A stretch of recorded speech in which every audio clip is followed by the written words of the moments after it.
Hello students. Corona की बीमारी के बाद में होम क्वारंटाइन की छुट्टियों के बाद में आज मैं फिर आप लोगों के पास में उपस्थित हूँ एक नया चैप्टर लेके, जिसका चैप्टर नाम है पोल्ट्री कीपिंग, कुक्कुट पालन जिसको हम कहते हैं। कुक्कुट पालन भारत में काफ़ी वर्षों से चला हुआ आ रहा है। कुक्कुट पालन में हम केवल मुर्गियों को ही नहीं पालते, बल्कि उसके अंदर हम टर्की, गीज़, डक्स वगैरह इन सब का भी पालन इसमें किया जाता है। पहले लोगों का मुर्गी पालन का उद्देश्य केवल अपना मनोरंजन करना था और मुर्गे की जो फाइटिंग से उनका मनोरंजन होता था या वही करना होता था। लेकिन जब जनसंख्या वृद्धि हुई तो लोगों को इसकी अहमियत समझ में आई कि इसके एग्स जो हैं वो भी खाने के काम में लिए जा सकते हैं और इनका मीट जो है वो भी खाने के काम में लिया जा सकता है, क्योंकि ये काफ़ी न्यूट्रिटिव होते हैं। भारत में जो मुर्गी की नस्लें हैं उनको वो कोई बहुत ज़्यादा उन्नत नहीं है, इसलिए लोग इनको व्यापारिक उद्देश्य से कम काम में लेते हैं। लेकिन आजकल विकसित नई तकनीक और वैज्ञानिक प्रयासों के फलस्वरूप मुर्गों की नस्ल में काफ़ी सुधार लाया जा चुका है और मुर्गों को अब पालन हेतु काम में लिया गया है। बड़े बड़े पोल्ट्री फार्म्स जो हैं वो अब खुलने लगे हैं और मनुष्य की जो भूख की ज़रूरत है उसको में एग और वो मिलने लगे हैं। नाउ हैबिटेट कैसी होती है फाउल के लिए, किस तरह की जगह पर उनको रखना चाहिए। यूजुअली जो मुर्गे हैं वो रेतीले, कंकरीले और चूने वाला जो स्थान होता है वहाँ पर अपना घर बनाते हैं। पथरीली ज़मीन जो होती है या नमी युक्त ज़मीन जो होती है वहाँ पर वो नहीं रहते हैं, वो उनके लिए हानिकारक होती है। तो इसलिए पालन में इनके लिए ज़मीन का ख़ास तौर से इनके ध्यान रखा जाता है। इसके साथ ही तेज़ बारिश और आंधी से भी इनकी सुरक्षा सुनिश्चित की जाती है। कि गर्मियों के मौसम में कुक्कुट जो है पालन के लिए शरण स्थल जो हैं वो बनाए जाते हैं। पोल्ट्री कीपिंग में जो फाउल्स होते हैं उनके लिए शरण स्थल जो है वो बनाए जाते हैं। छोटे कई बनाए जाते हैं जिनका कि साइज़, कमरे का साइज़ जो जगह है वो 6x5x5 फीट होता है। मीन्स बैठने की जो जगह होती है उनकी 6x5x5 फीट का एक बनाया जाता है, जो कि ज़मीन से 3 से 5 इंच ऊपर उसको रखा जाता है, जिससे कि जब कभी बारिश आए और पानी पड़े तो वो पानी के से सुरक्षित रहें। वो उनकी जो बैठने की जगह है वो पानी की वजह से भीगे नहीं। और इनका जो रूम बनाया जाता है या जो इनको घूमने फिरने के लिए जगह जो बनाई दी जाती है वो 40x30 फीट की जगह इनका प्रावधान रखा जाता है कि इनको 40x30 की जगह जो है इनको घूमने फिरने के लिए मिल सके। वैसे तो जो मुर्गी गृह हैं वो लकड़ी, सीमेंट और ईंटों से भी बनाए जा सकते हैं, परंतु जो मेटल से बने हुए होते हैं, जो धातु के बने हुए होते हैं, जिनके ऊपर की मुर्गा जाली लगी हुई होती है, वो काफ़ी अच्छे माने जाते हैं। तो मुर्गा जाली लगी होने से क्या है कि उनको हवा और रोशनी का जो है सुविधा आसानी से मिल जाती है। और फर्श यूजुअली सीमेंट की बनाई जाती है, फिर इसके ऊपर मोटी कंकरीली रेत बिछाकर इस पर केरोसिन या फिनाइल का छिड़काव कर दिया जाता है, जिससे कि मुर्गा किसी भी तरह के इन्फेक्शन से बचे रहें या उनको किसी भी इन्फेक्शन से पूरी तरह सुरक्षित मिलती रहे। अंडे देने और घोंसले बनाने हेतु इनके पिंजरों में कोनों में घास फूस जो है रेत रखी जाती है, जिनका ये यूज़ अपने जो घोंसले बनाने के लिए ये करते हैं। इसी तरह से इनके पोषण के लिए गमलों में चूने का पानी रख दिया जाता है, जो कि इनके शरीर की जो चूने की आवश्यकता है उनको पूरा कर सके और जिससे इनका एग्स का जो कवच है उसका निर्माण सुचारू रूप से हो सके। मुर्गों को स्वस्थ रखने के लिए दिन प्रतिदिन साफ सफाई की आवश्यकता होती है, तो इनकी सफाई का विशेष तौर से ध्यान रखा जाना चाहिए या ध्यान रखते हैं। और चूहा इसका दुश्मन होता है, एनिमी। तो जो मुर्गा घर है वो इस तरह के बनाने चाहिए कि चूहे और सांप जो हैं वो इसके अंदर एंटर ना कर सकें और इनके जो एग्स हैं उनको नुकसान नहीं पहुंचाएं। डेवलप्ड जो देश होते हैं वहाँ पर फाउल जो पोल्ट्री कीपिंग है वो हमेशा कंट्रोल्ड और बंद आवास में होती है, इंडोर होती है, बैटरी हाउस से बने होते हैं, वातानुकूलित होते हैं, जिनमें शेल्फ्स बने होते हैं जहाँ मुर्गियों को रखा जाता है और वहाँ उनको संतुलित आहार जो है दिया जाता है। वातावरणीय जो अनफेवरेबल इफ़ेक्ट्स जो होते हैं वो ऐसी जगहों पर फाउल्स जो हैं वो वहाँ पर सुरक्षित रहते हैं। उनको एंटीबायोटिक्स मेडिसिन दी जाती हैं, हार्मोन्स दिए जाते हैं, जिससे कि उनकी वृद्धि जो है, ग्रोथ जो है वो तीव्र गति से हो सके और एग्स का प्रोडक्शन भी वो नियमित रूप से कर सकें। तो ये मुर्गे घर जो हैं, पोल्ट्री फार्म्स जो हैं बनाए जाते हैं। गाँवों के अंदर भी आजकल जो प्रचलन है कि घर के सामने जो जगह होती है वहाँ पर ही वो बाड़ाबंदी करके, मीन्स तार वार लगा करके वो छोटा सा एक घर मुर्गियों के रहने के लिए बना देते हैं और बाकी जगह जो है उनके घूमने फिरने के लिए छोड़ दी जाती है। नाउ भरण पोषण किस तरह का होना चाहिए? फीडिंग, पोल्ट्री फीडिंग, मुर्गों को पालने के लिए इनका पोषणीय स्तर जो है वो उच्च प्रकार का होना चाहिए, ताकि ये अपने वजन में और आकार में अच्छी ग्रोथ कर सकें और इनके जो एग्स हैं वो अच्छी गुणवत्ता के या अच्छी क्वालिटी के हमें मिल सकें। तो भिन्न भिन्न आयु वर्ग के जो फाउल्स होती हैं या पोल्ट्री होती हैं, मुर्गे होते हैं, उनकी पोषण की आवश्यकताएं अलग अलग होती हैं। तो इनकी पोषण की आवश्यकता के आधार पर जो फाउल्स होते हैं उनको 3 डिवीज़न किए गए हैं। एक तो प्राइमरी ये चिक्स या स्टार्टिंग चिक्स, जिसमें जो कि 8 वीक तक होते हैं। दूसरे हैं ग्रोइंग चिक्स, जो कि 8 से 20 सप्ताह तक के होते हैं। और एग लेइंग चिक्स हैंस, जिसको हम कहते हैं एग लेइंग हैंस, जो कि 20 से सप्ताह से ज़्यादा के होते हैं।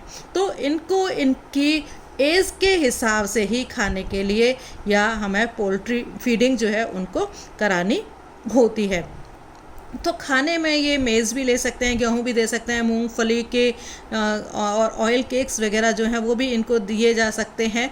लेकिन मूंगफली के जो ऑयल केक्स होते हैं, एफ्लैटॉक्सिन उनके अंदर विषैले पदार्थ पाए जाते हैं, तो इसको उनको अलग करना होता है। एंड चावल दिए जा सकते हैं जिसमें कि कार्बोहाइड्रेट और विटामिन के अच्छे स्रोत होते हैं। ज्वार भी दिया जा सकता है, ये अच्छी एनर्जी देते हैं।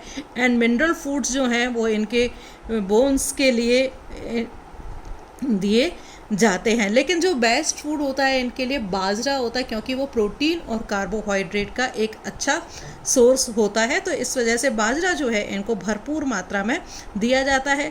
मीट जो है इनको दिया जा सकता है मुर्गों के लिए। बूचड़ खाने से प्राप्त जो अनुपयोगी पदार्थ जो होते हैं, प्राणियों के टिश्यूज़ वगैरह जो होते हैं, ब्लड प्रोटीन्स के जो अच्छे स्रोत होते हैं, वो उनको दिए जा सकते हैं। नाउ इनके अलावा जो है घी भी दिया जा सकता है, दूध दिया जा सकता है, इनको बटर वगैरह जो है दिया जा सकता है। गेहूँ, जिनको कि गेहूँ और जौ के मिश्रण के साथ इनको दिया जा सकता है। और मुर्गों को हृष्ट बनाने के लिए गेहूँ वगैरह भी दिया जा सकता है। लेकिन इंडियन वेटनरी रिसर्च इंस्टीट्यूट ने एक फूड स्टैंडर्ड फूड बनाया है, जिसमें अर्थ मूंगफली का आटा जो है वो 20 भाग, जई का आटा 20 भाग, मक्के का आटा 20%, कॉमन साल्ट थोड़ा 1 भाग और आटे का चोकर व्हीट ब्रेन जो है वो 40% मिला करके ये स्टैंडर्ड फूड जो है वो भी दिया जा सकता है। Now fowls, breeds of fowls जो काफ़ी इम्पॉर्टेंट हैं। आपको इसमें फाउल्स की ब्रीड्स जो है वो आप लोगों को इसमें याद करनी होंगी कि कौन कौन सी ब्रीड्स होती हैं। उनके 2 एग्जाम्पल जो हैं वो आप लोगों को इसमें याद करने होंगे। वास्तव में जो एशिया महाद्वीप से ही मुर्गियों का जो है ओरिजिन हुआ है। भारत में भी बहुत सारी मुर्गियों का ओरिजिन हुआ है। वैसे तो मुर्गी की काफ़ी सारी 100 से भी अधिक रेसेस हैं, लेकिन कुछ खास मुर्गियों ही ऐसी हैं जिनको कि पालने के लिए या एग्स के हिसाब से और मीट के हिसाब से काम में लिया जाता है। तो मुर्गियों को इनकी विशिष्टता के आधार पर निम्नलिखित श्रेणियों में बांटा गया है। कौन कौन सी? एक तो एग टाइप जो केवल एग देने वाली मुर्गियां हों। दूसरा मीट टाइप जो केवल मीट देने के ही काम में आती हैं। तीसरी एग और मीट टाइप जो कि एग और मीट टाइप जिनसे कि हमें एग भी मिलता है और मीट भी मिलता है। और एक एंटरटेनमेंट एंड ऑर्नामेंटल टाइप जो कि केवल एंटरटेनमेंट के लिए और सजावटी के हिसाब से ही हम मुर्गियों को रखते हैं। तो 4 तरह की मुर्गियों को हमारे मतलब इनके आधार पर हम बांटा गया है। Egg type, meat type, egg plus meat type और एंटरटेनमेंट और ऑर्नामेंटल। आप लोगों को इन चारों के 2 एग्जाम्पल आप लोगों को पता होने चाहिए। ब्रीड्स जो हैं मुर्गी की 4 तरह की ब्रीड्स हम यहाँ पर पढ़ेंगे मेनली। एक तो एशियाटिक ब्रीड, दूसरा इंग्लिश ब्रीड, तीसरा मेडिटेरियन टाइप है एंड 4th वन है अमेरिकन क्लासेस और फिफ्थ जो हम पढ़ेंगे इंडिजीनस ब्रीड, जो कि देशी ब्रीड जिसको कि हम बोलते हैं। सबसे पहले एशियाटिक ब्रीड, जो कि एशिया महाद्वीप से इनका ओरिजिन हुआ है। ये अच्छे किस्म के अंडे नहीं देती हैं। ये इनकी 3 ब्रीड्स ज़्यादातर कॉमन फेमस हैं, ब्रह्मा या चिटगोंग, दूसरा कोचीन और तीसरा शंघाई। ब्रह्मा ब्रह्मपुत्र आसाम से ओरिजिन है, कोचीन और शंघाई चीन से ओरिजिन है, और लैंगशेन इनका भी चीन से ही ओरिजिन हुआ है। दूसरा है इंग्लिश क्लास। इन सभी प्रजातियों का जो ओरिजिन है इंग्लैंड से हुआ है, इस वजह से इनको इंग्लिश क्लास ब्रीड कहती हैं। इनकी बॉडी लंबी और लंबे चौड़े पंख और सफ़ेद रंग के होते हैं। इनकी 6 ब्रीड्स कॉमनली पाई जाती हैं, जो कि एग्स और मीट दोनों के लिए ही होती हैं। पर एग देने के संबंध में ये कंपैरेटिवली कम अच्छी किस्म मानी जाती है। मीट के हिसाब से ये काफ़ी अच्छी होती हैं। ऑर्पिंगटन, ऑस्ट्रेलोकार्प, कॉर्निश, रोड किंग और रेड कैप, ससेक्स, ये इसकी ब्रीड्स हैं। किसकी? इंग्लिश क्लास की ब्रीड्स हैं ये 6। हाँ, नेक्स्ट जो ब्रीड है वो है मेडिटेरियन टाइप की। इन प्रजातियों का जो ओरिजिन है वो मेडिटेरियन महासागर के किनारे बसे देशों जैसे इटली जैसे वहाँ पर इनका ओरिजिन हुआ है। ये अच्छे अंडे देने वाली हैं। ये जो ब्रीड है ये अंडे काफ़ी अच्छे से देती है। ज़्यादातर अंडे इनके सफ़ेद रंग के होते हैं और इनकी खाद्य सामग्री या खाद्य ज़रूरतें जो हैं इनकी काफ़ी कम होती हैं। तो मेडिटेरियन टाइप जो है वो वापस 3 तरह की ब्रीड जो है इनकी है। एक तो मिनोरका, जिसका ओरिजिन स्पेन में है हुआ है, दूसरा लेगहॉर्न, जिसका इस पे ओरिजिन इटली में हुआ है, और तीसरा है एनाकोना, जो कि लैंगहॉर्न के जैसे ही ये दिखाई देते हैं। इनको ज़्यादातर एग्स के पॉइंट ऑफ व्यू से काम में लिया जाता है। नेक्स्ट जो है ब्रीड है वो है अमेरिकन ब्रीड। अमेरिकन ब्रीड में अमेरिकन क्लास जो है ये दोनों एग्स और मीट दोनों ही के लिए अच्छी मानी जाती है। ये वाली ब्रीड अमेरिकन क्लास, जिससे हमें एग्स और मीट्स दोनों ही हमें अच्छी क्वालिटी में और क्वांटिटी में प्राप्त होते हैं। दोनों के लिए अच्छा होता है। इनके पंखों का रंग पीला और अन्नों का रंग जो है वो भूरे रंग का होता है। इसकी जो मेन किस्में हैं वो है रोडे आइसलैंड टाइप है, प्लायमाउथ रॉक है, न्यू हैम्पशायर है, एंड वीडॉन्ट टाइप की ब्रीड्स जो हैं वो इसकी पाई जाती हैं। नाउ ये जो ब्रीड्स हैं अमेरिकन टाइप, रोडे टाइप जो है ये एक सिंगल रोज़ कलंगी प्रकार के होते हैं और ये इनका ओरिजिन जो है न्यू इंग्लैंड से हुआ है। प्लायमाउथ रॉक ये अमेरिका की मुर्गी सबसे पुरानी मुर्गी है। ये अच्छे प्रकार के अंडे देने वाली है। न्यू हैम्पशायर इनका ओरिजिन जो है ये न्यू हैम्पशायर से हुआ था। इनके अंडे का आकार भी काफ़ी बड़ा होता है और इनके पीतक भी काफ़ी ज़्यादा मात्रा में इनके पाया जाता है। वीडॉन्ट टाइप ये इन हल्के पीले पंखों वाले हैं एनिमल्स और अंडे और मांस दोनों की गुणवत्ता में ये अग्रणी हैं। तो वीडॉन्ट टाइप जो है वो एग्स के लिए और मांस के लिए दोनों के लिए ही उपयोगी है। नाउ इंडिजिनस ब्रीड्स जो हैं, जो कि देशी नस्लें जिनको कि हम कहते हैं, जो कि इंडिया के अंदर पाई जाती हैं, चिटगोंग और मलया, घाघुस ब्रीड है, असील है और बसरा ब्रीड जो है वो अपने इंडिया के अंदर पाई जाती हैं। जो मलया जो है ये अंडे देने वाली अच्छी किस्म है और इनका मीट भी स्वादिष्ट होता है। घाघुस जो है ये ट्रू मदर्स होती हैं, अपने बच्चों को काफ़ी अच्छी तरह से पालती हैं। असील जो है इनकी ग्रोथ जो है काफ़ी धीमी होती है, इनको पालने में टाइम लगता है। और ये बसरा जो है गुजरात और महाराष्ट्र में पाई जाने वाली हैं। ये भी इनका जो मीट है वो टेस्टी होता है। नाउ अभी मैंने आपको बताई ब्रीड्स ऑफ फाउल्स। नाउ अब ब्रीडिंग इन फाउल्स, किस तरह से ब्रीडिंग मतलब हमें किस तरह की फाउल्स का सिलेक्शन करना चाहिए जिससे कि हमें अच्छी मात्रा में एग्स और मीट जो है वो मिल सकें। तो मुर्गों का रखरखाव और इनका प्रजनन जो है वो एक महत्वपूर्ण प्रक्रिया होती है। तो हमें इनके पोल्ट्री में इनकी अच्छा रिप्रोडक्शन हो, हमें अच्छी संख्या में एग्स मिलें और अच्छी संख्या में हमें मुर्गियां एग्स मिलें। इसके लिए हम सिलेक्शन हमें मुर्गियों का ज़रूरी है कि किस तरह का सिलेक्शन होना चाहिए। तो प्रजनन या हेतु या रिप्रोडक्शन के लिए जो बड़े आकार की जो हृष्टपुष्ट सदस्यों का ही चुनाव करना चाहिए। रोगी या छोटे आकार में होती है उनको हमें काम में नहीं लेना चाहिए। सामान्यतः ये ध्यान रखना चाहिए कि जो 2 साल की मुर्गी है उसका प्रजनन हमें 1 साल के मुर्गे के साथ में करवाना चाहिए। साथ ही ये भी सुनिश्चित कर लेना चाहिए कि जो मेल और फीमेल हैं उन दोनों में क्रॉस ब्रीडिंग होनी चाहिए, मीन्स अलग अलग प्रजाति के मेल और फीमेल होना चाहिए। हमेशा ही ऐसी फीमेल मुर्गी फाउल का चुनाव करना चाहिए जो अधिक मात्रा में अंडे देने की क्षमता रखती हो। इसके अलावा उसकी मांस की जो गुणवत्ता है वो भी अच्छी हो, एक्टिव हो, सुदृढ़ पंखों का विन्यास हो, हड्डियों का आकार हो, वर्ण अच्छा हो। एंड इस चीज़ का भी ध्यान हमें मुर्गी का सिलेक्शन करते वक्त रखना चाहिए।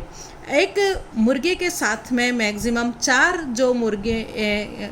मुर्गियों का मैटिंग करवा सकते हैं। इससे ज़्यादा का फिर अच्छे परिणाम नहीं मिलते हैं। तो मुर्गी ना तो बहुत अधिक पुष्ट होनी चाहिए और ना ही बहुत अधिक दुबली पतली कमज़ोर होनी चाहिए। इसलिए प्रजनन हेतु नॉर्मल जो मुर्गियां हैं उनको ही हमें काम में लेना चाहिए। प्रजनन हेतु ऐसी मुर्गियों का चुनाव करना चाहिए जिनकी चोंच छोटी हो एवं सिर के अनुपात में वो सही बैठती हो, स्वस्थ कलंगी हो, चमकीली कलंगी हो, चमकीला लाल रंग का होना चाहिए। एंड मुर्गियां जो होती हैं वो स्वस्थ मतलब चमकती हुई कलंगी, स्वस्थ जो मुर्गी का रंग वाली मुर्गी होती है वो अच्छे और अधिक अंडे देने वाली मुर्गी के द्योतक होती है। कलंगी का रंग हल्का होना वो इसकी अस्वस्थता को बताता है। मोल्टिंग एक ऐसी प्रोसेस है जिसमें मुर्गी के पुराने पंख झड़ते हैं और नए पंख आते हैं। तो इन मोल्टिंग के द्वारा भी निर्मोचन की जो प्रोसेस है उसका भी मुर्गी के अंडे देने से कोरिलेट करता है। ऐसी मुर्गियां जिनके अंडे देने में मोल्टिंग देर से होती हुई हो लेकिन जल्दी ख़त्म हो जाती हो वो ज़्यादा अंडे देती हैं, और ऐसी मुर्गियां जिनके अंदर मोल्टिंग देर से शुरू हुई हो और देर तक चलती हो वो कम अंडे देती हैं। अंडे देने के जो पिगमेंटेशन पर भी, अंडे देने की जो प्रोसेस है वो उनके पिगमेंटेशन पर भी असर करती है। बर्ड्स जो हैं अपने भोजन में जैंथोफिल जो पिगमेंट्स हैं उनको लेते हैं जो इनकी त्वचा पर पीले रंग के रूप में एकत्रित हो जाता है। इसलिए जितना ज़्यादा पिगमेंटेशन होगा उतना ही अधिक उन्नत किस्म के मुर्गे होते हैं और उतना ही अच्छा वो एग देने का रिकॉर्ड रखते हैं। सेक्सुअल मैच्योरिटी जो है जितनी जल्दी मुर्गी अर्जित कर लेती है वो उतनी ही ज़्यादा मात्रा में अंडे देती है। तो ये चूज़े जो है जिनका जन्म जनवरी से मार्च माह के बीच में होता है वो तीव्रता से या बहुत जल्दी ही मैच्योर हो जाते हैं। अतः ऐसे चूज़ों का जो चुनाव है वो हमें चुनाव करना चाहिए जिनका जो जन्म जो है जनवरी से मार्च मंथ में हुआ हो। एग साइकिल जो है मुर्गों में ऐसी प्रोसेस जिसके आधार पर प्रजनन हेतु मुर्गियों का चुनाव किया जाता है। एग साइकिल नियमित होने की स्थिति में मुर्गियां प्रतिदिन 1 अंडा देती हैं। इसके विपरीत अन्य 3-4 दिनों के अंतराल पर 1-1 अंडा देती हैं। इसी के साथ ऐसी रिप्रोडक्शन के लिए ऐसी मुर्गियों का सिलेक्शन किया जाना चाहिए जो कि अंडे को सेने में कम समय व्यतीत करती हैं। अधिक समय जो अपने इंक्यूबेशन में जो लगाती हैं वो उनकी एग देने की प्रवृत्ति भी धीमी देखी गई है। तो इन सब चीज़ों का भी ध्यान जो है मुर्गी को रखना चाहिए। मुर्गे में प्रजनन कराने के कई तरीके हैं जैसे कि इनब्रीडिंग है और क्रॉस ब्रीडिंग प्रोसेस जो है। Thank you.